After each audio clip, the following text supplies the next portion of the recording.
Hey all, Joey here again, and I have another article for you today.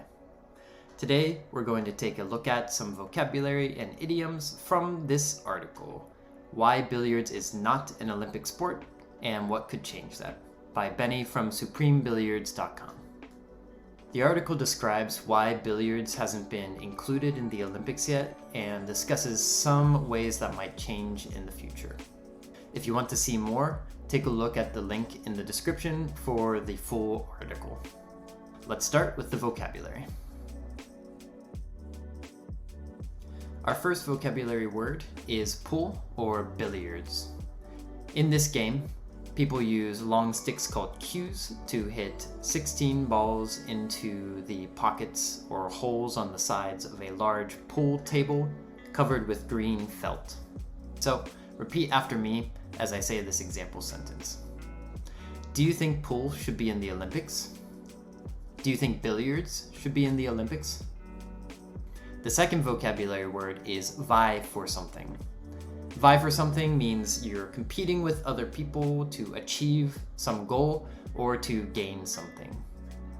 Repeat after me as I say this example sentence. 6 candidates are currently vying for the Democratic presidential nomination.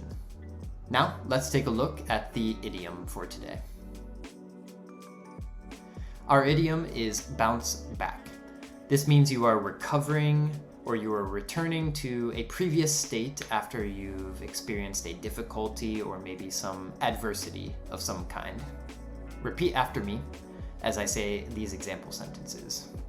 Despite the economic downturn, our company managed to bounce back by implementing cost-cutting measures and expanding into new markets. After a disappointing loss in the last game, the team bounced back with an amazing performance, winning by a large margin. Now, let me leave you with some discussion questions to think about and perhaps answer in the comments below. The first discussion question is, are there any sports you would like to see added to the Olympics that are not currently included? The second is, should the Olympics focus on promoting lesser-known sports or sticking to traditional ones? Finally, what criteria should be used to determine which sports are added or removed from the Olympics? I'll leave you with those discussion questions for today.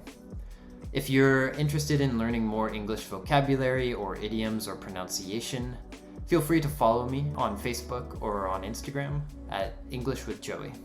You could also take a look at my videos on YouTube at Lingua, Manta. And finally, of course, if you're interested in taking lessons and discussing topics such as these in more detail, feel free to look at my teaching profile on amazingtalker.com. Hope to see you in class, hope you enjoyed this video, and I'll see you next time.